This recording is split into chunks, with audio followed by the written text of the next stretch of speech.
누구와의 비교도 거부한다. 독창적인 시선으로 한국 정치권을 통찰하는 여의도 펠레 시간입니다. 대한민국 정치인들이 가장 많이 찾는 최고의 분석가, 전략가 박성민 정치 컨설턴트와 함께합니다. 안녕하세요. 네, 안녕하세요. 문자가 많이 들어오는데 지금 7말 8초가 대한민국의 휴가 시즌 아니겠습니까? 자, 김동준님, 휴가 2일차 집에서 듣고 있어요. 어제 1일차에는 친구들과 북한산 계곡에 다녀왔습니다. 백숙 한 마리 시키고 물에서 놀았는데 물이 차지 않았어요. 진짜 날씨가 덥나 봐요. 야, 어제 이열치열을 제대로 즐기셨네요. 김성원님, 곧 휴가 갑니다. 어디 안 가고 에어컨 방콕 모드 하려고요. 햇빛이 너무 따가워서 돌아다니지 못하겠어요. 아, 실제로 그래요. 이 방 안에서 에어컨 틀어놓고 드라마 보면서 시원한 아이스 아메리카노 한 잔 하는 게 제일 좋은 휴가라는 생각도 드는데, 저희가 오늘 휴가 얘기하는지 어떻게 아시고 휴가 관련된 문자를 많이 보내주셨어요. 휴가 지금 여야 대표 다 휴가 떠났다고 하고요.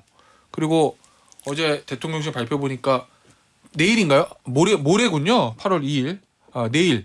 내일부터 한 6박 7일 예정으로 윤석열 대통령도 거제 저도로 이제 휴가를 떠난다고 하는데, 휴가 정치라는 거 있잖아요. 대표님, 휴가 가가지고 전국 구상하고 뭐 그런 얘기를 많이 하잖아요. 뭐 대통령은 뭐 이번에 휴가를 떠나면서 뭐에 대해서 얘기를 할 거고 갔다 와서 뭘 할 예정이다라는 그런 언론 보도도 종종 있거든요. 근데 네. 뭐 휴가 때 뭐 책을 가지고 간다거나 네. 아니면 가서 뭐 전국을 구상한다거나 네. 실제 그런지는 모르겠어요. 그냥 제가 보기에는 그 굉장히 업무가 사실 여야 대표도 그렇고 대통령도 그렇고 네. 과중한 자리가 지금 스트레스가 많고. 그렇겠죠. 그러니까 저는 뭐 가면 진짜 그냥 아무것도 안 하고 머리 좀 비우는 거 진짜 휴가를 진짜 쉬다가 오는 정말 아무것도 안 하고. 그렇죠. 예. 네. 근데 사람이 그렇게 해도 해야. 하던 관성이기 때문에 네. 일의 연속으로 이제 전국에 대한 구상을 할 겁니다. 또 총선 다가오니까 총선에 대한 구상 같은 거는 하게 되겠고 인사 문제라든가 뭐 이런 거 뭐 그런 건 하겠죠. 뭐 생각을 안 하려고 해도 안 할 수가 없는 건데. 근데 뭐 거기 가서 뭐 책을 읽고 그러겠습니까? 책들 막 갖고 가시던데. 네. 아, 근데 그런 것들이 있었잖아요. 옛날에 제 기억에 저 대학생 때 YS인가? 뭐 여름휴가 다녀와가지고 뭐 금융실명제 발표하고 뭐 그다음에 하나회 척결 발표하고 이런 일들이 있어가지고 뭐 대통령이 휴가 때 전국 구상을 했다 뭐 그런 기사들. 그래요? 하나의 척결을 그렇게 그때 했어요? 아닌가요? 하나의 척결은 뭐 금융실명제 맞는 것 같던데. 정권 초기에 뭐 네. 속전속결로 했겠죠. 네. 그러니까 그건 뭐 그 전에 했을 것 같고, 금융실명제는 뭐 휴가에서 구상했겠습니까? 그건 뭐 준비를 상당히 오랫동안 했고. 언론의 포장이었나요? 여러 번 그걸 우리가 하려고 그 전에도 모든 정부가 그걸 시도하려다가 너무 이제 부작용이 커서 못했던 거죠. 그러니까 그걸 전격적으로 했다는 의미가 있을 거고. 그래 하여튼 뭐 휴가 때 정치인들은 쉬는 뭐 게 정치적 좋다? 구상을 하고 네. 또 뭐 진짜 시기만 하는지 그때 꼭 만나고 싶었던 사람들 좀 비밀리에 좀 만날 수도 있고 그럴 수도 있고 그렇습니다. 그럼 윤석열 대통령도 이번에 저도 한 6박 7일 정도 휴가해서 그냥 푹 쉬고 오는 게 저는 낫다? 그랬으면 좋겠습니다. 그러니까 정치인들은 조금 머리를 좀 비우고 좀 쉬어서 좀 떨어져서 보면 그동안 이제 대통령 선거 끝난 지 뭐 지금 한 1년 6개월 다 돼 가는데 그거에 대한 생각들도 좀 하고 있을 거 아니겠습니까? 뭘 내가 잘한 것 같고 뭘 좀 미흡하게 한 것 같고 뭐 그런 거를 조금 다시 한번 되돌아볼 수 있겠죠. 그런데 뭐 언론 보도 보면 다녀와서 뭐 개각이 있을 거다. 뭐 개각에 대한 구상을 좀 휴가 때 할 거다. 뭐 이런 얘기들도 개각 있던데. 얘기는 뭐 계속 있었지만 지금 계속 뭐 미뤄지고 있지 않습니까? 이건 벌써 뭐 오래전부터 있었기 때문에 그거는 뭐 언젠간 해도 개각은 좀 순차적으로 할 것 같고 당도 대통령실도 지금 수석들도 교체를 하겠죠. 근데 이제 우리가 일반적으로 생각하듯이 전격적으로 뭐 딱 어느 정도의 뭐 대통령실과 내각을 가감하게 한다. 뭐 이런 건 잘 안 하시는 것 같아요. 알겠습니다. 어쨌든 대통령은 내일부터 휴가를 떠나고 여야 대표는 뭐 휴가를 떠났습니다. 김기현 대표도 그렇고 이재명 대표도 그렇고. 근데 아무래도 여야 대표 같은 경우에 내년 총선도 있고 하니까 휴가 가서 또 마냥 쉬다 올 수만은 없을 거 아니에요. 머리는 복잡할 것 같고 이런저런 생각들도 있을 것 같고 뭔가 전국 구상도 하고 싶지 않아도 머릿속에 떠오를 수밖에 없을 것 같은데, 먼저 여당부터 짚어보죠. 김기현 대표는 어떤 좀 고민, 어떤 해결책 이런 것들을 좀 가지고 와야 될까요? 휴가 이후에 내년 총선들과 관련해서. 김기현 대표의 고민은 지금 당의 존재감이 없지 않습니까? 당의 존재가 대통령실이 사실 그거는 그 여당 대표라는 게 참 하기 힘든 겁니다. 우리나라에서 대통령과의 관계 때문에 역대로 그 당 대표를 하고 대권 주자가 됐거나 대통령이 된 분들은 다 그 야당 대표 출신입니다. 그러니까 문재인 그래요? 대통령이나 뭐 박근혜 대통령이나 다. 그럼 왜냐하면 야당 대표는 책임감이 없거든요. 그냥 뭐 여당 공격만 하면 됩니다. 근데 여당 대표는 대통령 눈치를 봐야 되지 않습니까? 그래서 이 호흡을 맞추기 굉장히 힘들고 공중 그네뛰기라는 옛날 서커스 묘기가 있는데 그건 딱 손을 놓고 날아온 사람보다 그 잡아주는 분이 잘해야 되거든요. 맞아요. 그 신뢰가 있어야 되는데 결국 그 대통령이 여당 대표의 그 공간을 열어주지 않으면 굉장히 어렵죠. 그래서 지금 보면 윤 대통령이나 뭐 대통령실에서는 그때도 공공연하게 존재감 없는 당 대표를 뽑아야 된다. 그래야지 우리가 총선을 주도한다 이런 얘기를 했고 지금도 보면 강대강으로 대치하는 속에서 공격 원톱 투톱이 다 당이 아니라 내각에 있지 않습니까? 그 투톱은 한동훈 장관과 원희룡 장관을 얘기하시는 건가요? 뭐 거기 누가 봐도 그렇게 지금 보지 않겠습니까? 그러니까 그렇게 굉장히 그 야당의 공세에 맞서서 굉장히 공격적으로 하고 있고 그래서 보통은 여당 대표가 되면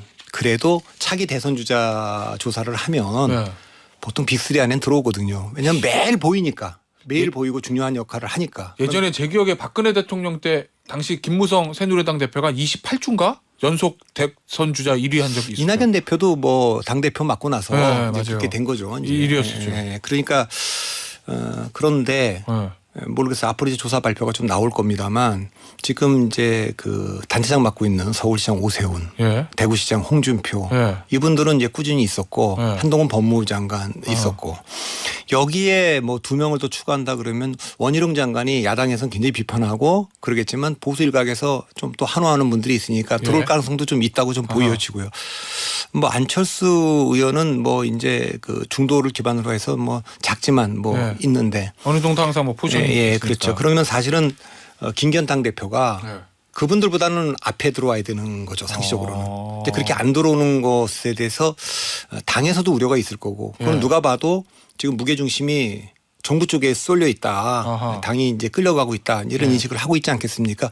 김기현 대표 본인도 이렇게 자꾸만 존재감이 없으면 민주당에서 지도체제 변경이 있을 때 뭐 어떻게 될지 모르지만 이재명 대표 체제가 뭐 비대위라든지 비대위나 뭐 이렇게 간다 그럴 때 과연 진짜 그대로 유지할 수 있을지 이런 고민이 있지 않겠습니까?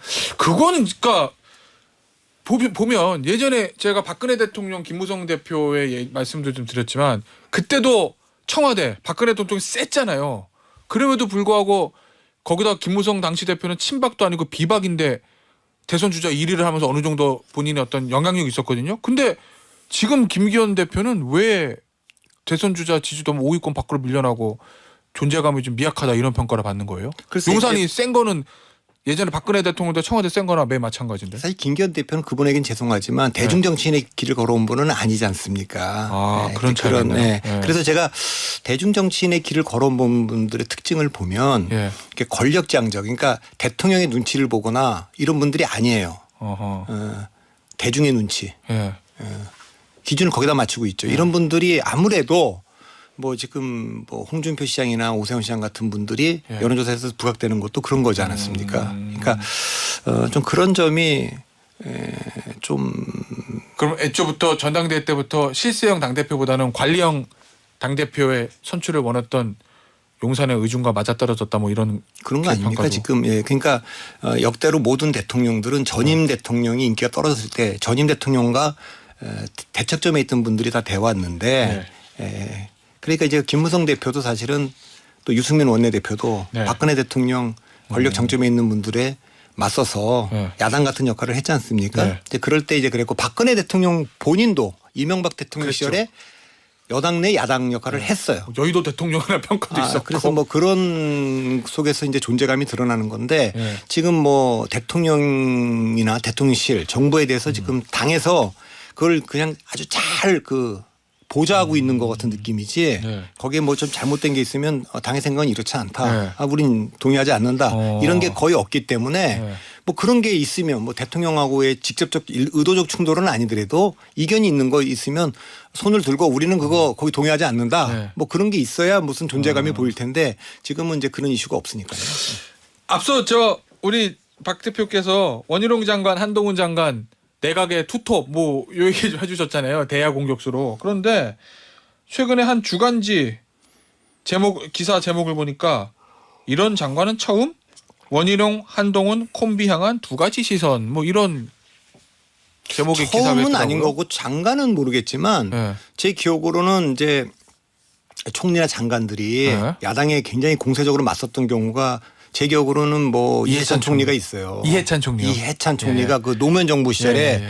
근데 그때는 또 몇 가지 공통점이 있습니다. 그때랑 지금이랑 그때도 예. 야당이 이제 의석수 그러니까 뭐 대통령으로 이제 인정을 안 하고 예. 굉장히 공세적으로 취했지 않습니까? 당시 야당의 한나라당이 노무현 대통령을 노무현 바라보는 대통령 시각이. 정부를 그렇게 바라봤고 예. 또 이해찬 총리는 책임 총리였고 예. 그래서 굉장히 야당이 공세적이었어요. 우선 뭐 이해찬 총리도 대정부 질문 답변 과정에서 보면 의원들하고 무지하게 싸웠거든요. 맞아요. 대표적으로 홍준표 대표하고 한 두어 번인가 충돌을 했어요. 예. 그런 거는 지금 한동훈 장관이 뭐 박범계 전 법무부 장관 사이에 그 대정부 질문에서 충돌하는 장면이 있지만 네. 제가 보기에는 그보다 더 했습니다. 그러니까 이해찬 총리가 뭐 물러나지 않고 뭐 그렇게 하고 그때 한나라당은 전체적으로 하여튼 몰아붙이는 분위기였기 때문에 맞아요. 그렇게 했죠. 근데 지금도 예. 기본적으로 그 야당이 여당을 계속 밀어붙이지 않습니까? 예. 이제 그렇게 공세적으로 나오는데 이거에 맞서 갖고 좀 강하게 맞받아 쳐주기를 대통령도 아마 바라고 있을 거예요. 이제 어허. 그런 점을 예. 한동훈 장관이 안 밀리고 하고 있다. 예. 뭐 이런 점이 여권 지지자들에게도 환호를 받고 예. 대통령도 아마 흡족했을 수도 있고 예. 아마 그런 것이 또 어허. 원희룡 장관도 조금 오버페이스하는 이유가 되지 않았을까 싶습니다. 자 그러면 지금은 일단 저 한동훈 장관이나 원희룡 장관이 야당에 맞서서 공격수 역할을 하는 게 지지층의 환호를 받고 대통령도 좋아할 것 같다라는 취지의 말씀이신데 원희룡 장관은 차기 대선에 나갈 것 같고 지난 대선에 나갔으니까 한동훈 장관 어떨지 모르겠지만 그 두 사람이 만약에 다시 뭐 여의도 또는 처음 여의도로 돌아서 정치를 한다고 하면 지금 이 장관직에서 보이는 그런 스타일들이 어떨 것 같으세요? 아무런 그러니까 정치에 그거는 도움이 될 일단 건가요? 아니면 제가 그 판단은 일단 미뤄둘게요. 왜요? 그러니까 원희룡 장관이 장관으로서 이 뭐 양평 백지화라든가 이걸 백지화를 한다. 아니 또 뭐 야당의 주장에 대해서 이게 오물을 정리하면 다시 하겠다. 예. 이런 건 좀 제가 봐도 좀 심한 말로 너무 나간 것으로 보입니다만 그래요. 예. 이제 그것과 상관없이 지금 하신 질문의 맥락을 가지고 얘기해 보면 예. 지금 사실은 그 여권 내의 대통령 후보들은 여러 형이 있습니다. 그러니까 보수가 지지하는 보수 정치인도 있고 예. 중도가 지지하는 중도 정치인도 있고 진보가 지지하는 중도 정치인도 있고 예. 중도가 지지하는 보수 정치인도 있고 예. 이런 상태입니다. 근데 이런 상태에 여러 후보가 있기 때문에 원희룡 후보 같은 경우에는 어쨌든 다음에 뭘 띄워보려 그러면 빅3 안에는 들어와 있어야 뭐가 될 겁니다. 네. 그러니까 아마 본인은 이제 의도했든 의도하지 않든 그러니까 이 야당과의 그 격돌에서 네. 보수층 지지층들을 조금 확보했을 수는 있습니다. 그래서 그건 좀 봐야 되겠는데 네. 그러면 여론조사에서 보일 가능성이 좀 있습니다. 반면에 유승민 의원은 네. 누가 봐도 아니 어떻게 국민의힘 소속으로 저렇게까지 나가지라고 하지만 예. 역선택이라는 게 있지 않습니까? 민주당 지지층들 그렇죠. 진보층에서 네. 여권 후보들 중에는 그래도 유승민이 제일 나아요. 이렇게 하면 그 대통령 지지율이 나오거든요. 어느 정도? 그러니까 저걸 유지하는 게 그 대선을 꿈꾸는 분들에게는 굉장히 중요합니다. 아예 밀려갖고 안 보이면 네. 그건 고민이죠. 그럼 전략적으로 원희룡 장관이 그런 생각하는지 아닌지 모르겠으나 저는 유승민 원희룡 두 분은 네. 여러 번 대선 나와서 이제 경선도 해보고 이제 실패도 해봤지 않습니까? 네. 그러면서 뭐 홍준표 시장도 마찬가지고 네. 이제 그런 분들은 전략적으로 최소한의 내 그 종잣돈은 좀 있어야겠다. 뭐 그런 생각을 했을 수는 있다고 저는 봅니다. 알겠습니다. 장기적으로는 어떨까요, 그러면 원희룡 장관은? 어쨌든 뭐 일단 그 대선 경선 레이스를 참여하는 게 중요하기 때문에 단기 뭐 장기적으로까지 보고 지금 할 수 있는 입장은 아니기 때문에 아하. 뭐 일단 단기적인 것만 평가하는데 네. 제가 뭐 짧게 이 말씀드리면 2004년에 박근혜 대표가 이제 대표가 됐어요. 네. 서울시장은 이명박이고 네. 그때 열린우리당에서 4대 입법 추진을 했는데 박근혜 대표가 사학법을 가지고 강경하게 투쟁을 해서 이겼습니다. 이겼죠. 이겨서 보수의 아이콘이 되고 페르소나가 됐는데 네. 결국 그게 2007년에 발목을 잡아요. 확장성이 떨어지는 굉장히 그 보수의 올드 한나라당의 대표주자가 된 겁니다. 그러니까 그때 서울시장으로 있었던 이명박 시장은 확장성이 있는 예. 유한나라당이 기수가 돼갖고 결국 대선에서 이명박을 내야지 확실히 이긴다 예. 이렇게 돼서 이긴 거 아닙니까? 결국 보수지향적으로 가는 것이 나를 이제 1차적으로 띄울 수는 있지만 확장성에서 그러니까 원래 원희룡이라는 분은 중도가 지지하는 또 진보가 지지하는 보수 정치인인데 예. 점점 이제 보수가 지지하는 보수 정치인으로 갇히면 그러니까 나경원 의원의 길을 가는 거죠. 오세훈 시장 같으면 중도가 지지하는 보수 정치인 뭐 이런 거고 안철수는 중도가 지지하는 중도 정치인 유승민은 진보가 지지하는 중도 정치인 이렇게 해도 숫자는 좀 나올 거예요. 그래서 지금 뭐 이런 분들이 있기 때문에 김기현 대표도 어떤 계기를 본인이 이제 대권에 대한 뜻이 있으면 계기를 찾지 못하면 어렵죠. 그리고 그런 존재감이 없으면 당 대표가 대통령과의 긴장 관계라든가 또 대선주자로서의 파워가 없으면 선거에 영향을 미칠 수가 없어요. 선거 뭐 지원 유세도 못 오고 뭐 그러니까 이제 어려워지겠죠. 알겠습니다. 자, 민주당 이재명 대표 얘기 좀 해보겠습니다. 뭐 한 며칠 동안 좀 인구에 회자됐던 얘기인데 이재명 대표 10월 사퇴설과 김두관 의원 옹립설.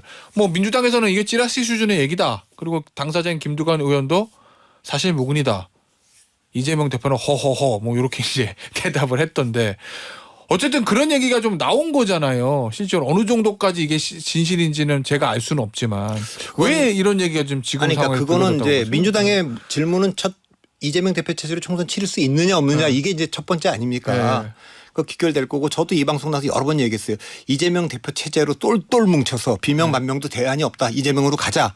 이럴 가능성은 저는 5%라고 얘기를 했고 어떤 식으로든 비대위로 전환할 가능성이 한 35%고 만일에 이거를 비대위 전환을 거부하고 뭐 그러면 충돌 나서 분열할 가능성이 60%라고 얘기를 했는데 그걸 제일 큰 비율로 보셨죠. 예. 근데 지금 보십시오. 그러니까 친명의 이제 시나리오 첫 번째가 그때도 말씀드린 이재명 대표 체제로 무조건 치른다. 두 번째 안 되면 비대위로 가다. 친명 비대위죠. 반명은 첫 번째가 무조건 그 친명 비대위도 안 되고 이재명 대표 체제도 안 된다. 우리가 동의할 수 있는 비대위로 가야 된다. 이게 첫 번째입니다. 두 번째는 만일에 안 되면 선제적으로 붕괴시킨다. 체포동의안 넘어오면 하겠다 이거 아닙니까? 그래서 만일에 친명의 2번 시나리오 반명의 1번 시나리오가 충돌하는 거면 정책으로 타협이 가능할 겁니다. 친명 비대위와 모두가 동의하는 비대위 사이에는 그게 간극이 크지 않을 거예요. 어느 사람으로 하느냐에 따라서 합의가 될 수도 있는데 친명의 1번 시나리오 무조건 우리는 이재명 대표 체제로 간다.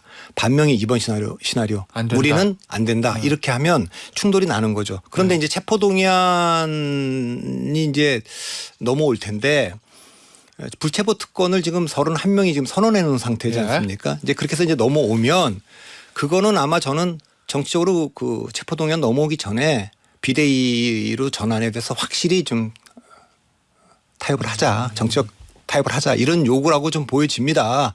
근데 그 얘기가 어려운 게 지금 시차가 좀 있어요. 10월 달에 아까 얘기가 잠깐만 10월 달에는 일각에서는 10월 달이면은 전당대회를 해야지 무슨 비대위냐 이렇게 주장하는 분들도 있을 수 있습니다. 당원당규상 그건 전당대회를 치러야 되는 거다.